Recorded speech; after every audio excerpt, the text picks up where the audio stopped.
Welcome to the latest edition of Rare Diseases Updates, covering recent breakthroughs in the field, brought to you by Lucid Quest.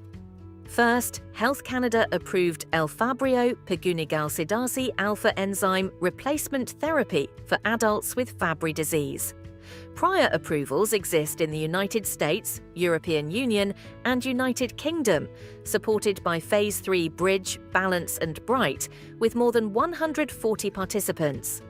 Regulators deemed it safe and effective, offering another ERT option that could shape pricing and formulary access. Next, the FDA issued a complete response letter for Corcept's relacorilant for hypertension due to hypercortisolism. The agency requested additional efficacy evidence. GRACE met its blood pressure endpoint, while Gradient missed its primary endpoint but showed secondary benefits. Corcept will discuss next steps with the FDA, and prescriber and payer decisions may pause pending full data. In Europe, Sanofi's Wayrilz, rilzabrutinib, gained approval for adult immune thrombocytopenia. This oral, reversible BTK inhibitor achieved primary and secondary endpoints in LUNA-3, with durable platelet responses and quality of life improvements. It is the first BTK inhibitor approved for ITP in the EU, with expedited and orphan designations noted across regions, which may influence treatment selection and reimbursement. Pfizer reported a fatal thrombotic stroke in an open-label extension study of Hympavzi in haemophilia A with inhibitors after minor surgery. Causality is under investigation by the sponsor and the Independent Data Monitoring Committee, and regulators have been notified. Pfizer does not anticipate a change to the safety profile for approved uses, though the event may factor into clinical and payer discussions.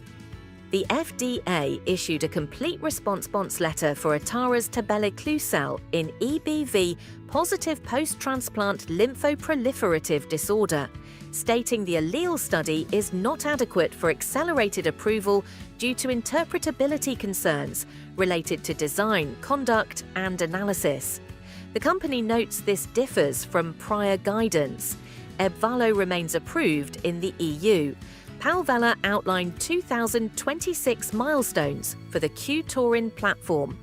The Phase 3 SELVA study in microcystic lymphatic malformations is fully enrolled at 51 participants, with top-line data expected in March 2026 and a potential NDA in the second half of 2026 if positive. After a positive Phase 2 in cutaneous venous malformations, FDA interactions are planned in the first quarter of 2026, and additional Phase 2 studies are slated for the second half. Agios set 2026 priorities. AQVESME mitapivat received US approval in December 2025 for anemia in alpha or beta thalassemia, with REMS implementation and launch underway. A pre-supplemental NDA meeting for sickle cell disease is planned for the first quarter of 2026, and multiple 2026 readouts are expected for tebapivat and AG236, which could guide broader portfolio growth. Finally, the FDA approved ZYCUBO copper histidinate, the first US therapy for pediatric Menkes disease.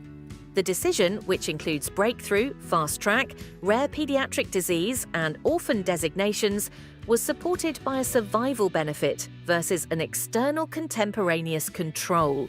The label notes common systemic and infection-related adverse events. This milestone may reset payer expectations and access pathways in Menkes disease. Stay ahead in rare diseases research. Like, share, and subscribe for our updates. Visit lqventures.com or email us at info@lqventures.com.